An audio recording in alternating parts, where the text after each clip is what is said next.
Alhamdulillah wassalatu wassalamu ala Rasulillah wa ala alihi wa ashabihi wa man tabi'ahu wa wala amma ba'du. Hadirin hadirat Bapak Ibu sekalian jamaah salat subuh Masjid Jabal Rahmah yang mudah-mudahan selalu diberkahi dan dirahmati oleh Allah Subhanahu wa taala. Alhamdulillah pada pagi hari ini Ramadan yang ke berapa hari? 13. Ya, sama semua ya. Bisa jadi ada yang berbeda. Ada yang berbeda. Terlepas Pada berapa hari kita berRamadan, mudah-mudahan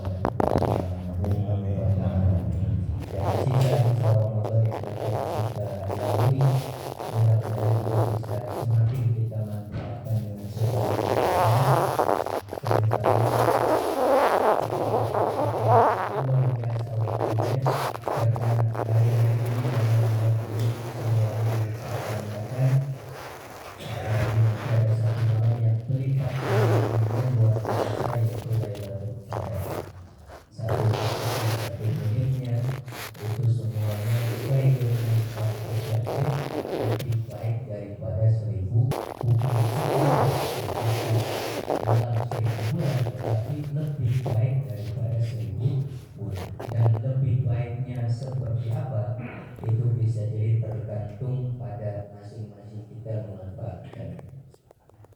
Sholawat dan salam tentu juga tidak boleh kita lupakan selain ibadah-ibadah sunnah yang lainnya, tilawah dan macam-macam. Sholawat juga mari kita perbanyak, apalagi di hari-hari ini, apalagi hari Jumat sekaligus. Maka mudah-mudahan kita semakin mencintai beliau Sallallahu Alaihi Wasallam, menjalankan sunnah-sunnahnya dan syariat-syariat yang beliau bawa, dan kita di akhirat kelak mendapatkan syafaat beliau di yaumul qiyamah. Hadirin jamaah sekalian, pada pagi hari ini kalau Ramadan tahun lalu kalau nggak salah saya ingat tema kita tentang zakat. Nah, pada pagi hari ini Ramadan tahun ini ada kaitannya dengan zakat, yaitu tentang sedekah. Ya. Karena sedekah itu kata yang umum. Sedekah itu ada yang wajib, ada yang sunnah. Nah, kalau kita baca ayat-ayat Al-Quran, misalnya khudh min amwalihim shadaqatan, ambillah, ya, ini perintah kepada para amil atau perintah kepada pemerintah, ambillah dari orang-orang kaya itu sedekah. Tapi sedekah dalam ayat ini maknanya adalah wajib, yaitu zakat. Atau dalam ayat 60 surat At-Taubah, innamas shadaqat, yang namanya sedekah maknanya juga sedekah yang wajib, yaitu zakat.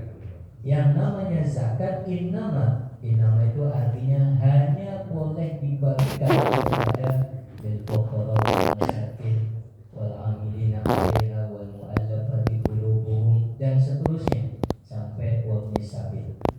Nah, itu sedekah maknanya wajib. Tapi kita juga tahu ada sedekah yang sifatnya sunnah.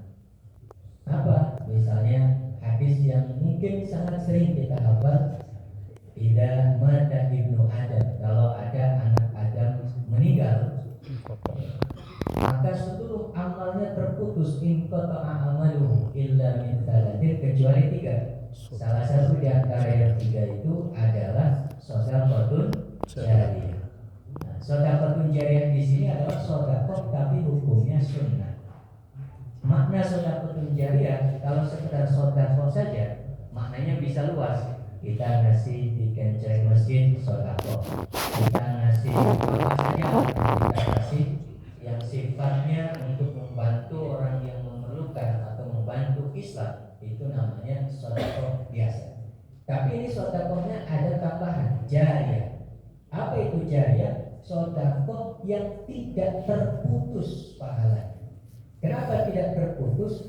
Karena ketika bersedekah dipilih, kira-kira saya mau bersedekah apa? objeknya atau benda sedekahnya itu benda yang tidak akan habis. Kalau ngasih uang 1 juta kepada orang miskin habis, ya bermanfaat sekira 1 jutanya belum habis. Kalau udah habis selesai, pahala kita selesai sampai di situ. Tapi kalau sedekah yang jariah, kita bersedekah, entah bentuknya apa, terserah nanti bisa dipilih. Tapi selama benda itu masih ada dan kita harapkan kita pilih terus yang paling terus ada, bisa bertahan terus menerus, maka seterus itu juga pahala mengalir kepada yang bersedekah.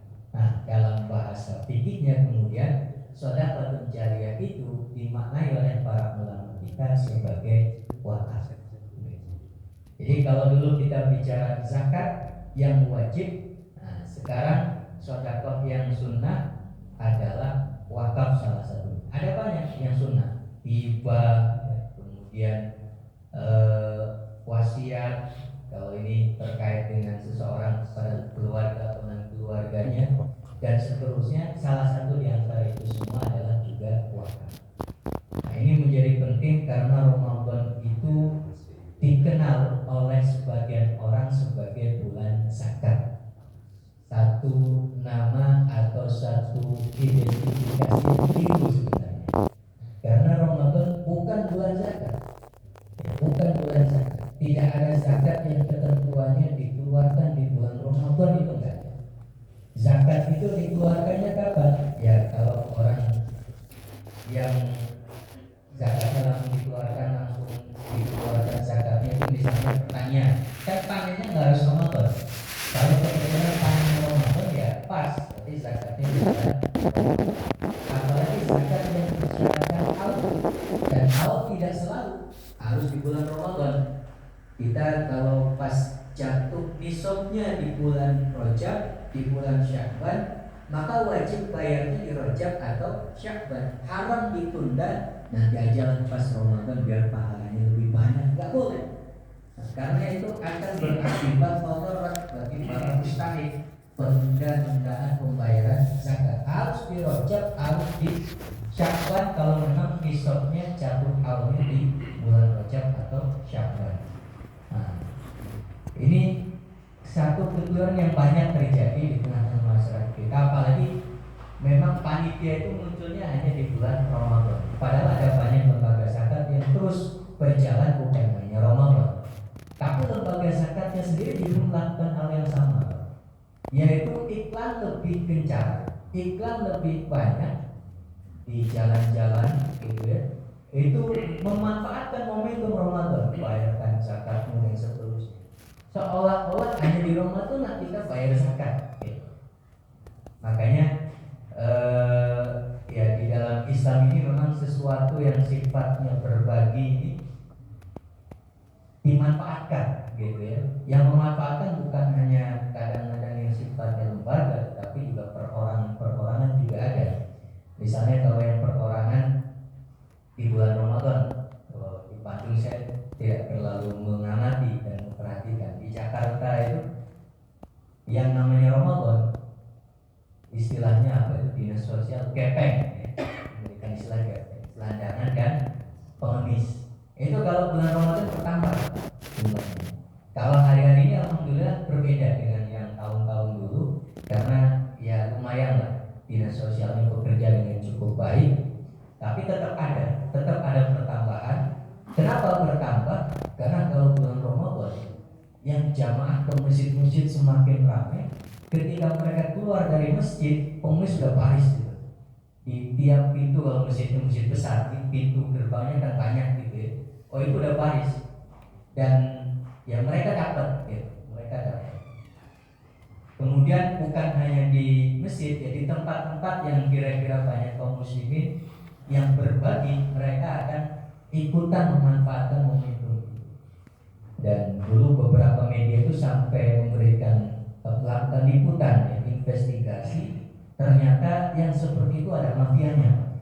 Ada mafianya. Satu hari pengemis itu, istilah media disebut omsetnya gitu ya, itu bisa sampai 1,5 juta, 2 juta sampai 3 juta sehari kalau Ramadan. artinya mereka datangnya itu hanya di Ramadan saja, yang khusus Ramadan ini, penghujung Ramadan. Awal Ramadan datang, terus tinggal di sebuah kos-kosan di Jakarta Timur, namanya saya lupa media itu disebutkan. Itu gerombolan, ada beberapa truk yang datang. Nanti ya anggap saja kalau tadi yang sehari 1 juta sudah pernah 3 itu kalikan 30 lah. Ya, sehari sebulan dapat berapa itu?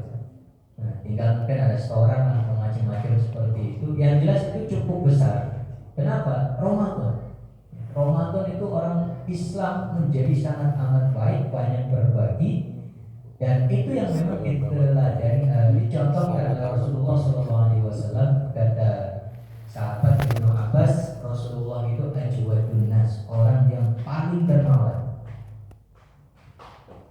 Wa ajwadu ma yakunu fi Ramadan, dan kedermawanan beliau itu meningkat, naik luar biasa ketika memasuki bulan Ramadan. Maka wajar umatnya, sahabatnya pada ikut-ikutan dermawan gitu. Nah, cuma kedermawanan ini ya kemudian ada yang memanfaatkan itu untuk kepentingan-kepentingan yang ya tadi seperti ada mafia dan seterusnya. Ya termasuk bisa jadi juga di dalam zakat ini. Nah, ini yang wajib. Tetapi yang wajib ini, yang konsepnya dalam Islam sebenarnya ngambilnya sedikit, hanya 2,5%, gitu ya. Tapi 2,5%-nya kemudian dibikin sumbernya banyak, biar tidak sekedar 2,5% dari satu sumber saja, tapi sumbernya diperbanyak. Yang dulu tidak sebanyak hari ini. Misalnya dulu zakat itu ya sesuatu yang tersimpan saja, gitu. Makanya ada konsep haul. Kalau hari ini banyak yang tidak menunggu simpanan. Pokoknya gaji potong 2,5%, gaji 2,5%. Apalagi bicara simpanan, bahkan pengeluaran saja tidak diperhitungkan. Ya pokoknya potong 2,5%, 2,5%. Ada yang kemudian Pemdanya juga bikin semacam aturan seperti itu otomatis, atau ada yang sifatnya sunnah, siapa yang mau zakat tinggal daftar, ngisi formulir, nanti otomatis dipotong seperti itu. Nah, yang seperti ini di zaman dulu kan ada. Zakat pokoknya sesuatu yang tersimpan selama 1 tahun, karena setahun tidak ada pengeluaran yang besar, tidak pernah sakit sehingga tidak habis untuk biaya rumah sakit dan seterusnya. Nah, barulah semacam kita bersyukur bayarkan 2,5% seperti itu. Nah, ini konsep zakat awalnya seperti itu. Nah, sekarang model zakat sudah banyak sekali, ada zakat hadiah, mirip-mirip pajak, Pak. Pajak hadiah ada, itu juga zakat hadiah. Ada pajak penghasilan, nah zakatnya itu dinamai juga kemudian dengan zakat penghasilan. Ada pajak apalagi jual beli, nah, zakat pun akhirnya dibikin ada gitu ya. Zakat warisan dan macam-macam. Yang itu semuanya inovasi punya tujuan katanya bagus ya, yaitu agar ya ekonomi umat meningkat dan seterusnya.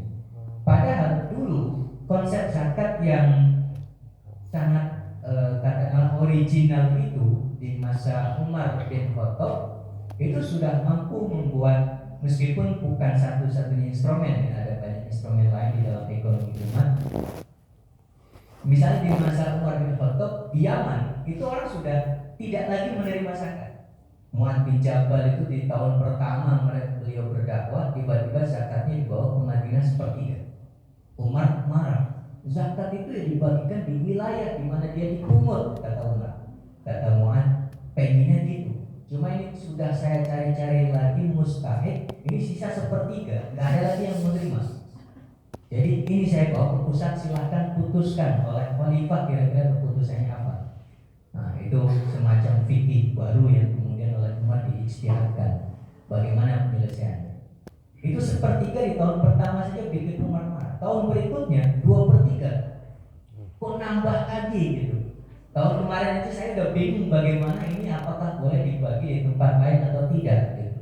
Meskipun akhirnya para ulama dengan kebijakan Umar itu jadi mudah menentukan fatwa bahwa boleh zakat itu dipindahkan seperti itu. Tahun ketiga ternyata 100%, 3/3 itu semuanya diserahkan ke Madinah, Yaman sudah tidak ada lagi yang perlu zakat, tidak butuh. Gitu. Itu kata Mu'adz bin Jabal. Di zaman Umar bin Khattab, yang zakatnya belum dibikin sumbernya banyak-banyak itu masih sederhana saja. Yang original zakat itu sudah bikin makmur. Nanti di zaman Umar yang lain, Umar bin Abdul Aziz di masa Muawiyah juga sama. Ada seorang pemungut zakat namanya Yahya bin Sa'id disuruh mungut di wilayah Afrika. Pas kemudian mau bagi-bagi, gak ada yang bisa terima zakat ini. Ada sih budak. Nah, salah satu mustahik zakat di antara 8 itu kan wafir riqab gitu. Yaitu budak. Tapi wafir riqab ini makna dasarnya adalah budak yang sedang berjanji dengan tuannya, kalau saya bisa setor sekian maka saya merdeka. Nah, yang sedang berjanji dengan tuannya mau setor sekian dan gak bisa lunas setorannya, dilunasi oleh zakat. Konsep awalnya seperti itu. Tapi di Afrika ini gak ada budak yang sedang melakukan itu. Akhirnya budak yang murni budak, tidak melakukan perjanjian dengan tuannya, dibeli. Yang konsep ini tidak pernah ada sebelumnya oleh Yahya bin Sa'id itu.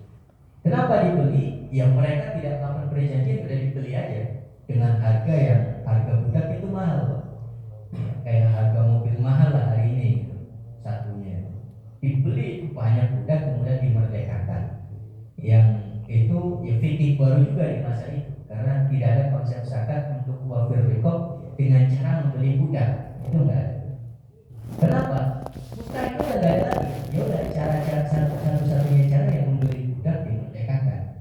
Dan itu baru Afrika, di wilayah yang lain juga kurang lebih sama. Di masa Umar bin Abdul Aziz yang cuma sebentar 2 tahun itu mampu membuat rakyatnya sejahtera sampai nggak mau terima zakat gitu.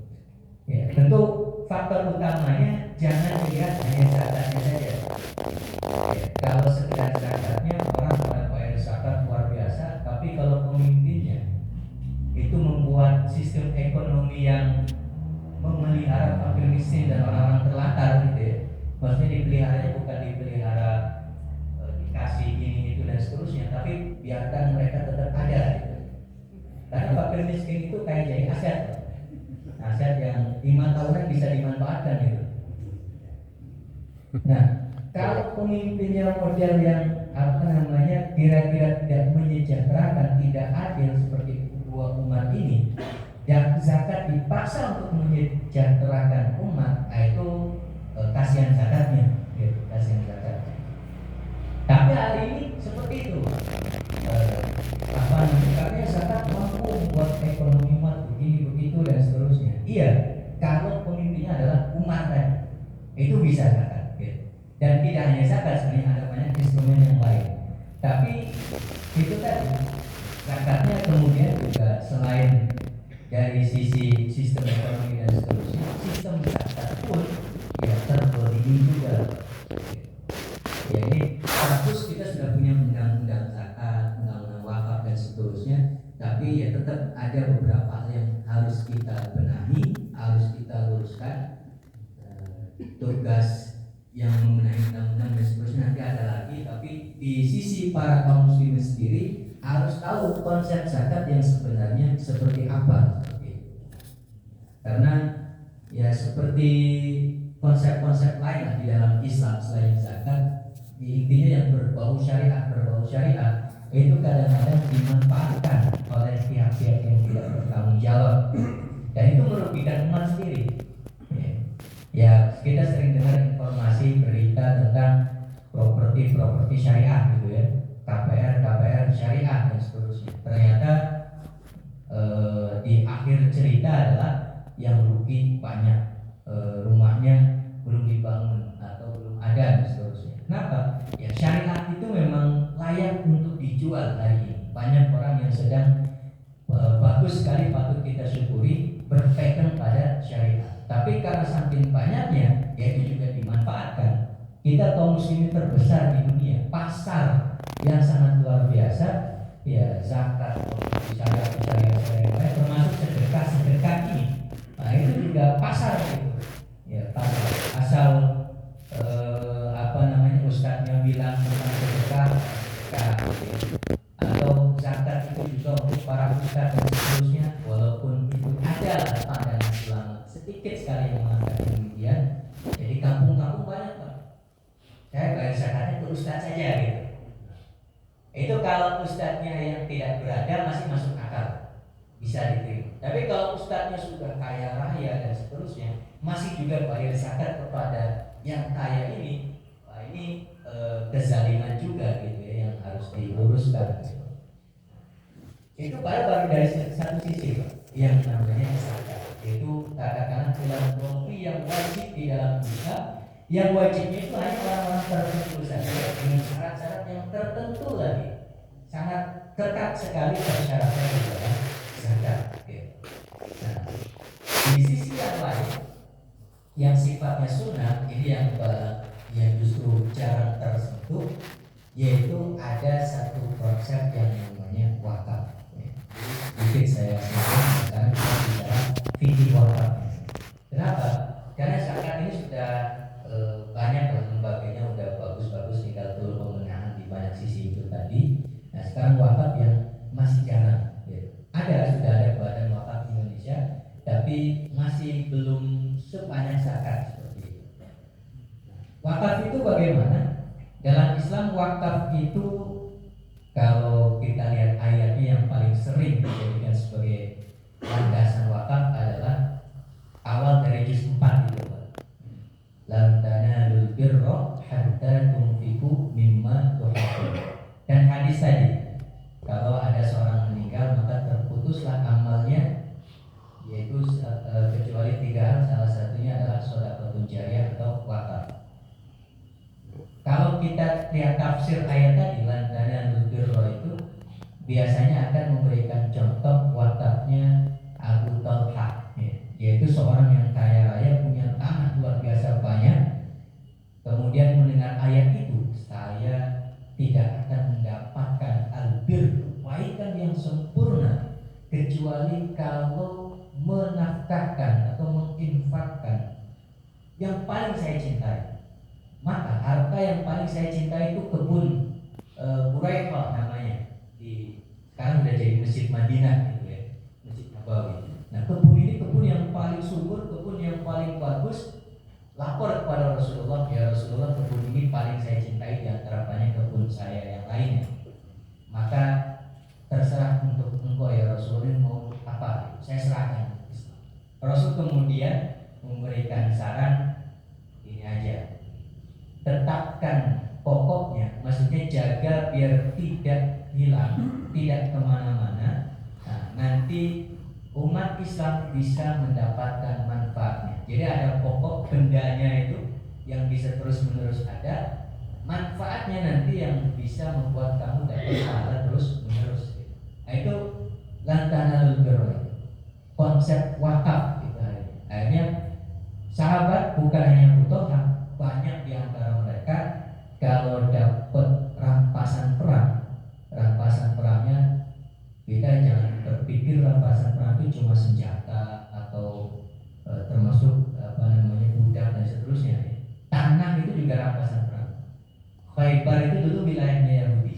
Ketika mampu direbut karena mereka membangkang, melanggar perjanjian dan seterusnya, Khaybar dimiliki oleh umat Islam. Cuma Khaybar itu tanah pertanian semua. Orang Madinah jaraknya agak jauh. Kalau Madinah penduduk aslinya bisa bertani, tapi orang Mekahnya, ya, pendatang itu yang datang dari Mekah hijrah ke Madinah, itu bertani masih jarang-jarang yang bisa. Maka Rasulullah punya solusi, ya udah Yahudinya jangan diusir kalau yang Khaybar, biarkan mereka bekerja saja mengurusi pertanian, hasilnya dikirim untuk kaum muslimin. Cuma orang Mekah yang sudah dapat tanah, orang Madinah dapat tanah Khaybar yang begitu luas itu, tanah luas sekali, satu wilayah, nggak tahu, mungkin satu kecamatan atau satu kabupaten gitu ya, untuk ukuran kita. Itu mereka tidak lihat tanah itu sebagai sebuah kekayaan yang wah saya kaya raya atau bagaimana, tidak. Mereka kemudian setelah dapat berbondong-bondong gitu ya, mewakafkan apa yang mereka dapat. Rasul, ini tanah saya di Khaybar saya wakafkan, yang lain saya juga ya Rasul, yang lain saya juga ya Rasul gitu. Jadi mendengar ayat tadi itu tidak sekedar dengar gitu ya. Ya, kalau mereka punya sesuatu yang berharga, mumpung belum merasa memiliki sekali gitu ya, baru beberapa bulan dan seterusnya, ya sudah. Kalau nanti udah kelamaan, takutnya rasa memilikinya terlalu kuat. Ya, mereka pada berbondong-bondong mewakafkan tanah-tanah. Nah, itu di zaman Rasul SAW. Termasuk ada wakaf-wakaf tertentu yang sifatnya bukan tanah, air misalnya. Itu seperti yang terjadi dalam kisah Utsman bin Affan yang sering kita dengar itu. Beliau membeli air dari Yahudi, sumur, namanya sumur Roma. Yaitu pada saat paceklik, satu-satunya sumur yang airnya mengalir terus-menerus, tidak pernah habis gitu ya. Itu sumbernya Yahudi. Maka Rasulullah kemudian bersabda, siapa yang mau membeli sumurnya Yahudi ini, baginya surga.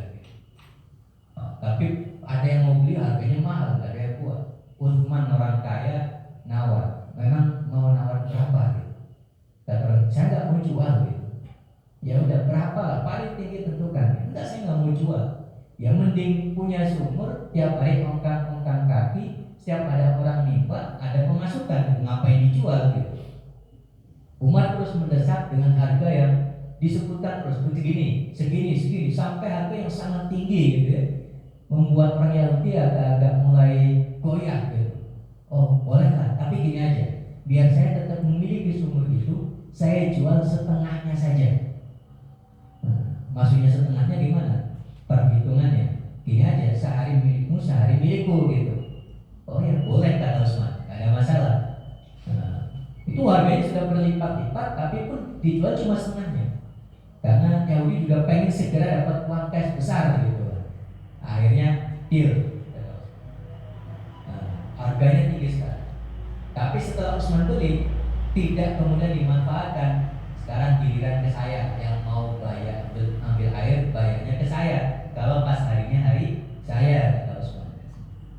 Cuma ternyata kata Utsman nggak seperti itu. Pokoknya pas hari saya gratis gitu, nggak usah bayar. Itu sudah saya wakafkan untuk umat Islam airnya. Karena ada yang gratis, ada yang bayar, Pak. Kira-kira rakyat milih yang mana?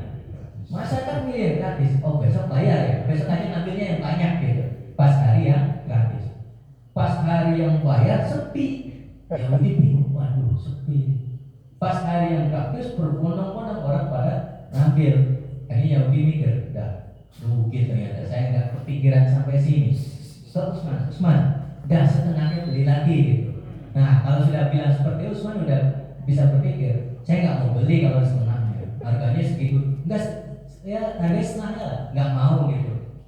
Kalau udah usaha laku juga gitu. Akhirnya ya Utsman juga biar orang tidak terlalu nanti lama dan seterusnya dibeli juga, tapi dengan harga yang tidak semahal yang pertama gitu. Tapi kata Utsman, sekarang semuanya tiap hari udah gratis gitu. Dan sumur itu sampai hari ini masih terus mengalir, masih terus dijaga. Itu wakafnya Utsman. Bahkan kemudian para ulama dari kasus-kasus wakaf di zaman sahabat dan seterusnya membuat satu kesimpulan fatwa. Nah ini fikihnya, bahwa yang namanya wakaf itu syarat benda yang diwakafkan adalah benda yang harus bertahan. Ya, benda yang harus bertahan. Jadi tanah tadi, sumur gitu ya. Ini memang di masa-masa itu, di masa-masa itu. Tapi di masa kemudian muncul ya, istiadat baru. Kira-kira wakaf itu boleh dipindahkan atau tidak? Gitu. Boleh nggak benda wakaf itu dipindahkan? Makanya banyak pertanyaan. Kalau di dalam mazhab Syafi'i rata-rata agak ketat, nggak boleh. Misalnya ada masjid gitu ya, tiba-tiba mau digusur. Kenapa? Karena ada tol baru nih, misalnya gitu ya. Dan kebetulan tolnya harus melewati masjid itu gitu. Kalau rumah-rumah orang kan tinggal dibayar, ini masjid gitu, nggak ada yang bisa dibayar gitu kan. Nah ini gimana? Boleh dipindahkan masjidnya ini, padahal ini benda wakaf, tanah wakaf seperti itu. Ya dalam pandangan sebagian ulama tetap wakaf itu nggak boleh dipindah, gitu. Karena orang akadnya itu tanah itu. Gitu. Kalau dipindah itu sudah bukan tanah orang yang mewakafkan gitu. Udah beda benda. Sudah beda benda. Tapi untungnya para ulama khilaf, nggak satu pendapat bahwa itu tidak boleh. Ada yang mengatakan enggak lah, cara berpikirnya jangan bendanya harus itu saja. Yang penting adalah yang mewakafkan pertama tanah ini siapa. Tapi ketika nanti gara-gara satu hal, dua hal ini tidak bermanfaat, mending bermanfaat di tempat lain, mungkin bisa dibangun lebih bagus dan seterusnya. Bisa jadi pahalanya ya tetap mengalir walaupun itu bukan tanah yang sama kepada orang yang dulu pernah mewakafkan seperti itu. Nah, dua konsep cara berpikir itu ada di dalam fikih. Yang kemudian para cuma di dalam mazhab Syafi'i rata-rata ketat itu. Ada sebagian kecil yang seperti mazhab Hanafi lah yang membolehkan, yang membuat para ulama hari ini kalau bicara wakaf-wakaf yang sifatnya mati, kita rata-rata wakaf itu mati, ya tanah buat masjid, tanah buat pesantren, tanah buat kuburan gitu. Udah zaman sekarang dan dulu juga sebenarnya ada istilah wakaf yang produktif gitu. Nah, kalau yang wakaf yang mati-mati ini sering terjadi pertanyaan, ini gimana mau dipindah, katanya ada tukar guling dan seterusnya gitu, mau dibikin mall macam-macam gitu. Nah, untungnya ada pandangan ulama yang lain atau sebagian kecil di dalam mazhab Syafi'i yang membolehkan, itu bisa jadi alternatif kalau memang banyak kemaslahatannya gitu. Itu tentang wakaf boleh dipindah atau tidak. Nah, hari ini Pak, wakaf itu sudah bukan lagi benda. Tapi wakafnya apa? Wakafnya dalam bentuk uang tunai.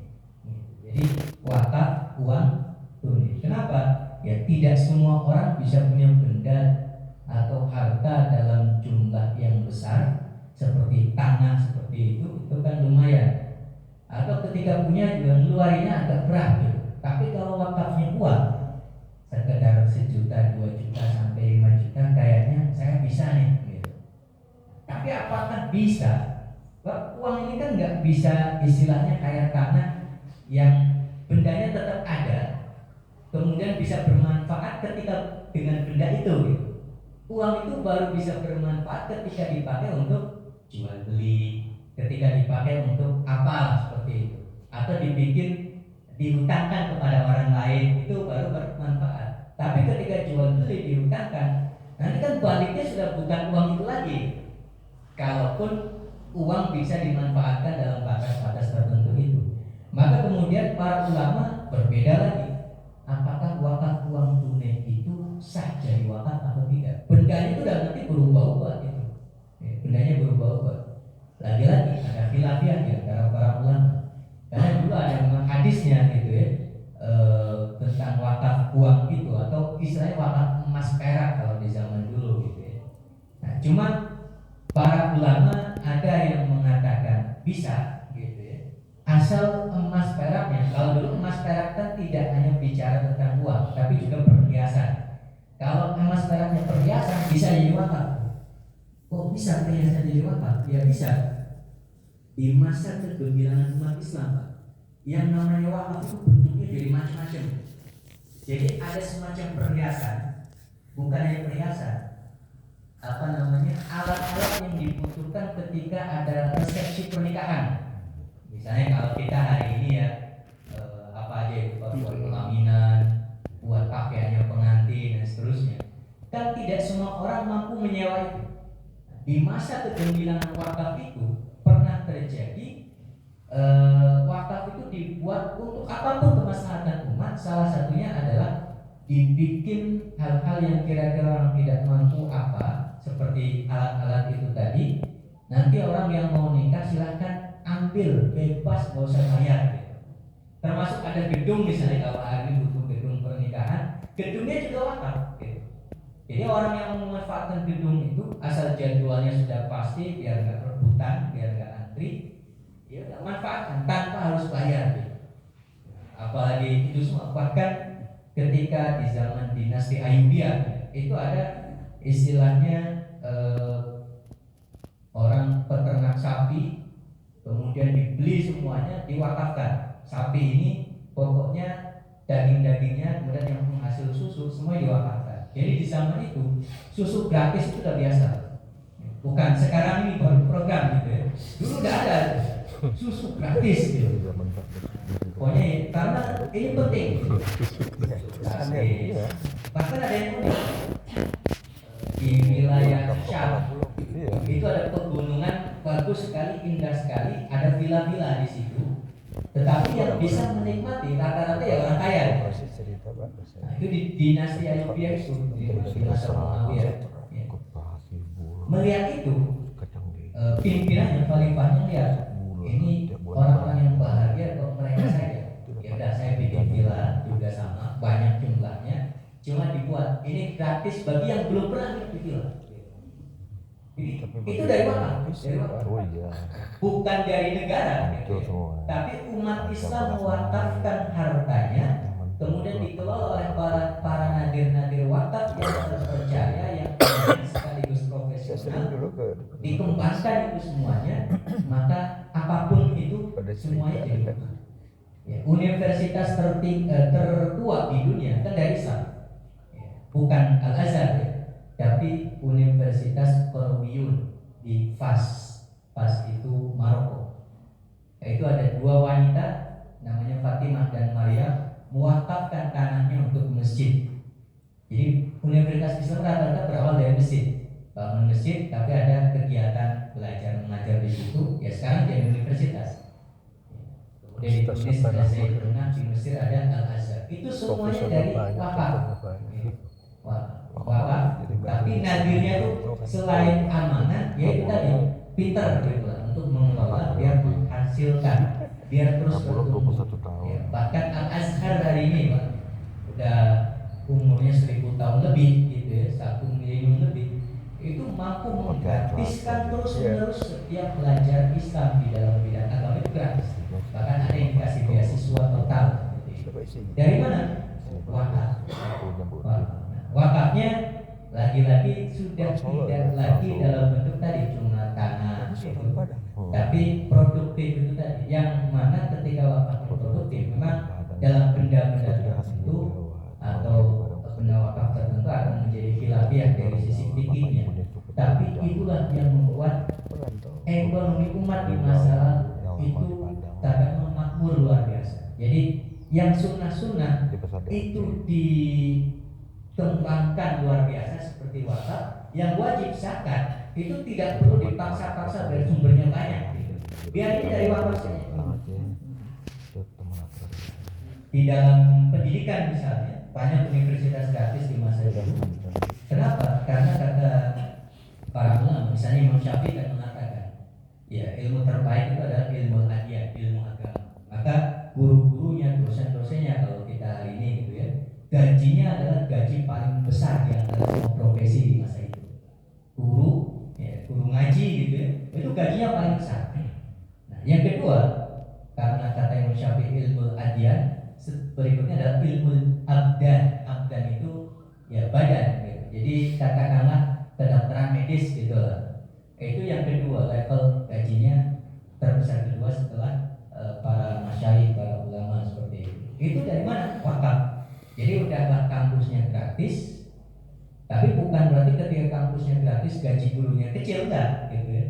Kalau kita hari ini mungkin kan terpikirkan, wah gratis nih, gurunya dari mana dapat gaji gitu. Enggak, karena mereka sudah berkembang wakafnya, wakaf pribadi masing-masing orang, ada yang punya yayasan ini, bikin kampusnya sendiri dan seterusnya, ada yang perpustakaan wakaf dan seterusnya, semuanya gratis gitu. Dan meskipun gratis, tapi guru, dosen dan macam-macam gajinya besar.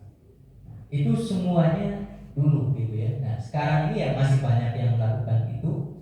Di negara-negara Arab rata-rata ada kementerian khusus namanya Wizaratul Awqaf. Wizaratul Awqaf itu kementerian wakaf. Kementerian wakaf gitu. Cuma kalau kita di Indonesia harus hati-hati kalau ada kementerian ini gitu ya. Harus dipilih benar-benar yang amanah karena ini ibadah. Nah, kementerian wakaf. Jadi karena ada kementeriannya, yang paling saya lihat hasil yang luar biasa itu Kementerian Wakaf Kuwait. Itu mereka punya banyak program disertasi yang penting diketahui masyarakat, dicetak dengan banyak jumlahnya, sekaligus bentuknya juga looks gitu, bagus sekali buku-bukunya, tapi digratiskan untuk terutama para peneliti dan seterusnya. Termasuk ada ensiklopedia fikih yang paling bergengsi di antara semua ensiklopedia yang ada, 45 jilid. Itu yang bikin proyek juga adalah Wizaratul Auqaf, Kementerian Wakaf Kuwait. Itu dari tahun 65, tahun 60-an proyeknya. Para ulama bekerja keras untuk menyusun itu, baru selesai kemarin tahun 90-an, belum lama. Itu wakaf, dananya dari wakaf gitu. Itu Kementerian Wakaf Kuwait. Ini hari ini ya, bukan yang di masa lalu gitu. Nah, kita di Indonesia sudah bagus lah muncul Badan Wakaf Indonesia. Nah, cuma di tengah-tengah masyarakat ya perlu untuk mengetahui konsep dasarnya, biar nanti ketika ada orang bikin wakaf, tahu fikihnya kan, ini boleh atau nggak bolehnya jadi aman seperti itu. Nah, ketika kita tidak mampu semua tentang tanah ini dan seterusnya, ada wakaf yang memungkinkan bagi kita dalam jumlah kecil. Nah, wakaf tunai. Cuma lagi-lagi wakaf tunai tidak semua ulama sepakat tentang itu, karena bendanya tidak bisa bertahan. Dia akan berubah-ubah, akan berganti-ganti ya, kalau diwakafkan. Tapi ada yang menggunakan konsep pemikiran tadi, yang penting kan manfaatnya. Makanya kemudian wakaf tunai boleh-boleh saja. Nah, ini bisa jadi celah untuk kemudian kita yang tidak bisa wakaf besar, ya minimal punya uang 10 juta, 5 juta, ya wakaf. Bukan ini ya, beda dengan kita ngasih ke masjid uang. Itu namanya wakaf melalui uang. Kalau ini wakaf uang, gitu. Uangnya diwakafkan. Kalau wakaf melalui uang itu kita ngasih ke masjid nanti beli apa gitu. Yang itu masuk kepada sedekah yang mudah-mudahan jariah juga sih. Karena di masjid kan dipakai untuk mungkin beli apa yang sifatnya lama gitu ya. Nah, kalau ini uangnya yang dipakai untuk kemanfaatan. Misalnya terkumpul dana uang sekian gitu. Jumlahnya lumayan dari para jamaah, 1 miliar misalnya. Nah, 1 miliar ini uangnya mungkin sih berubah-ubah, tapi nilainya tetap 1 M. Untuk apa? Bisa untuk al-qardul hasan. Apa itu al-qardul hasan? Daripada orang minjem ke bank riba gitu ya, minjem ke orang malu dan belum tentu ada yang ngasih pinjaman, mending minjem ke lembaga wakaf ini gitu. Itu uang. Jadi memang nanti pas dibalikin uangnya ya bukan uang yang sama, tapi nilainya yang masih tetap sama. Nah, tinggal nanti yang layak minjem dan tidak layak tinggal dipelajari aja gitu. Karena tidak semua orang minjem itu bisa balik gitu. Harus dipelajari juga. Hati-hati seperti itu. Atau bisa juga gitu, biar tetap bertahan atau bahkan bertambah kemudian uangnya tetap ada, tapi nilainya yang dikembangkan gitu. Jadi tadi yang untuk sosial buat pinjam mungkin 50% sisanya kalau tidak bermanfaat kan pahalanya nggak ada. Biar 50% sisanya bermanfaat, pakailah buat apa? Investasi. Tapi investasi untuk wakaf jangan investasi yang masih meragukan, Pak. Investasi yang istilahnya usahanya baru dibangun, ini modalnya jangan. Cari usaha yang mungkin sudah lama, udah lancar, udah apa gitu, luar biasa pengusahanya sedang maju-majunya. Nah, bilang aja Pak, buka cabang lagi mana? Tapi kami yang mau investasi. Jadi biar dia yang ngurus, misalnya gitu ya.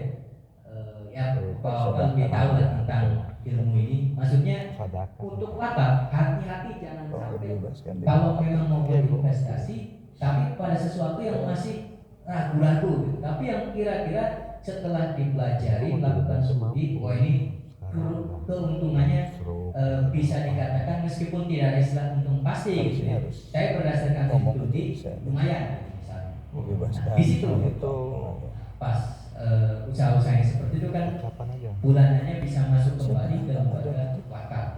Maka orang yang berwakaf uang tunai tadi akan terus dapat pahala. Kenapa?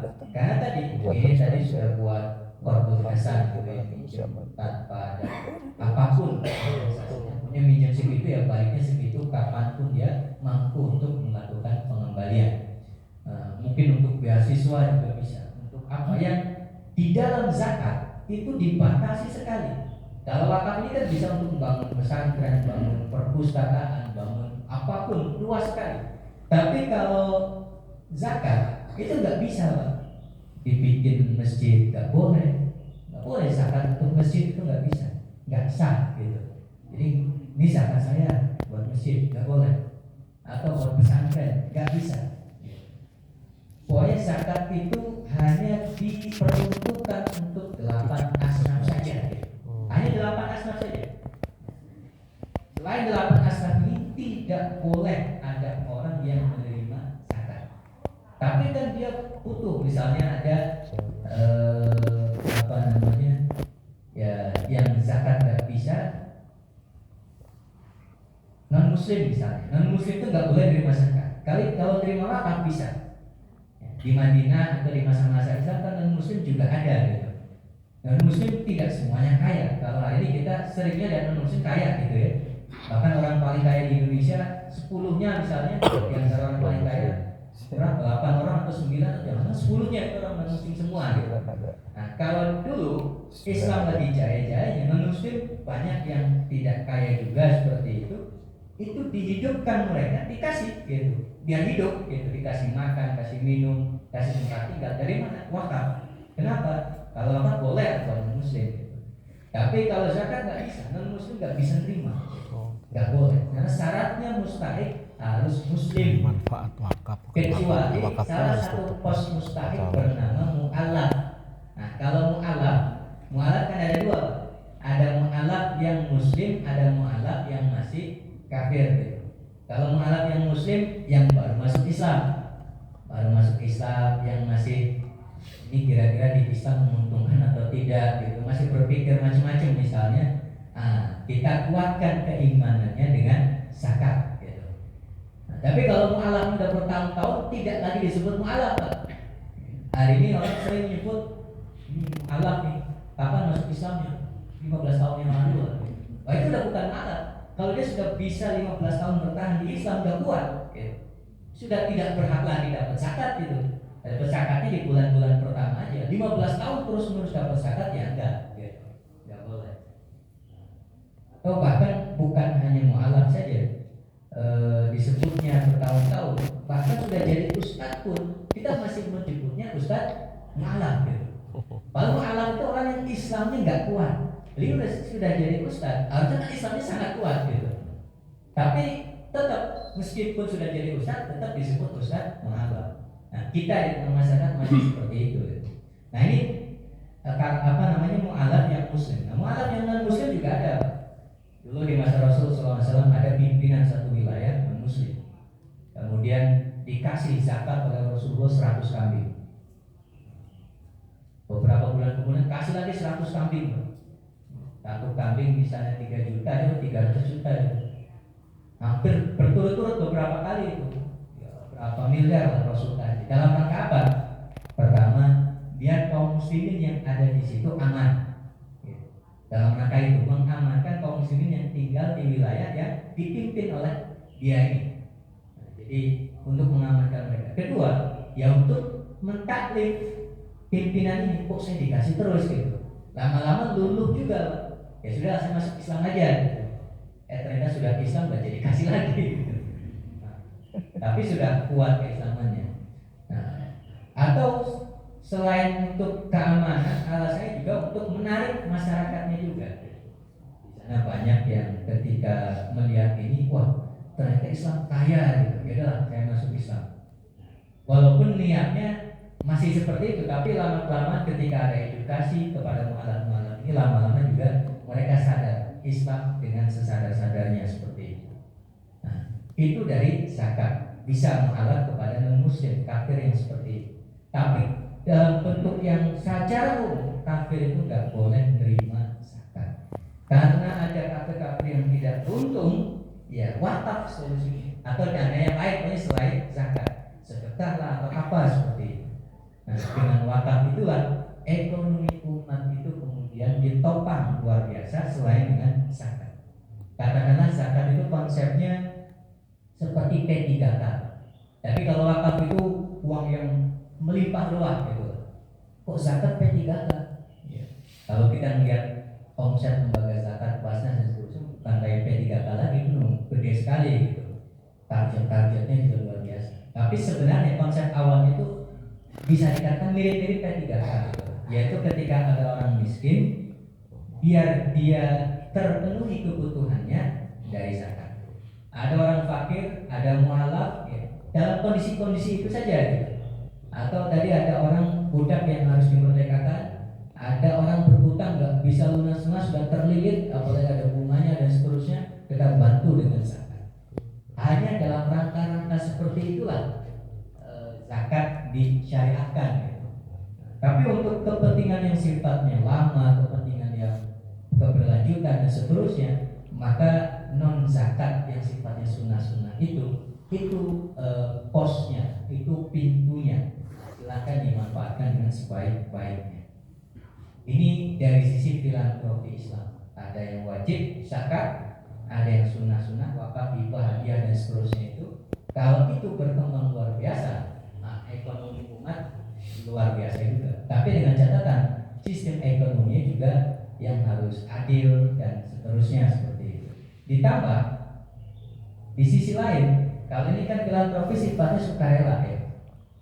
Allah kan berfirman, yamhaqullahu riba wa yurbis shadaqah. Jadi Allah akan hancurkan riba gitu, dan akan memberkahi yang namanya sedekah. Sedekah sedekahnya ada yang wajib, ada yang sunnah, bisa berkah luar biasa. Di sisi lain, di dalam bisnis yang sifatnya ngambil keuntungan, profit, komersial. Nah, kalau ini sosial nih, lembaga sosial filantropi. Di sisi yang sifatnya komersial, Islam juga punya sistemnya. Ini sistem yang tidak boleh ada riba di dalamnya. Kuasai pasar, itu dilakukan oleh Rasul SAW. Madinah ketika Rasul belum ada, sudah ada pasar orang Yahudi. Tapi ada riba di sana, ada macam-macam gitu ya. Meskipun mereka tidak memperlakukan riba untuk sesama Yahudi. Maka Rasul bikin saingan pasar yang pakai hukum Islam, cuma lebih kuat.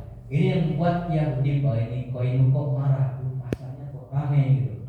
Yahudi yang lain marah, itu hanya bikin Yahudi ini melanggar perjanjian piagam Madinah gitu. Karena mereka yaitu lihat ekonomi Madinah kok bergeser dari ekonomi yang sifatnya dikuasai Yahudi sekarang dikuasai umat Islam gitu. Nah, sekarang misalnya kita ekonomi umatnya bisa menguasai gitu ya, dari sisi bisnis, properti, tadi perbankan atau apa gitu. Kita kan masih mungkin kecil sekali ya. Bapak Ibu yang di dunia ekonomi lebih tahu berapa perbandingannya antara aset yang dimiliki umat Islam dengan aset-aset ribawi itu gitu. Jauh gitu. Nah, tapi kalau misalnya bisa membalikan seperti di masa Rasulullah, ya itu dari sisi bisnis dikuasai pasarnya, dari sisi filantropi, zakat, wakaf dan seterusnya dikuasai. Itulah yang terjadi di masa lalu. Tinggal kita kira-kira hari ini mau mengembalikan itu lagi atau tidak. Ya tentu pertama harus dipelajari dulunya. Yang kedua, kembali menjadi muslim-muslim yang amanah dan seterusnya. Tidak melihat itu sebagai sesuatu kekayaan dunia, tapi ini adalah amal akhirat. Kalau orientasinya seperti itu, insya Allah gitu ya, pelan-pelan kita akan kembali. Wallahu a'lam bishawab. Barangkali itu saja yang bisa saya sampaikan. Kalau misalnya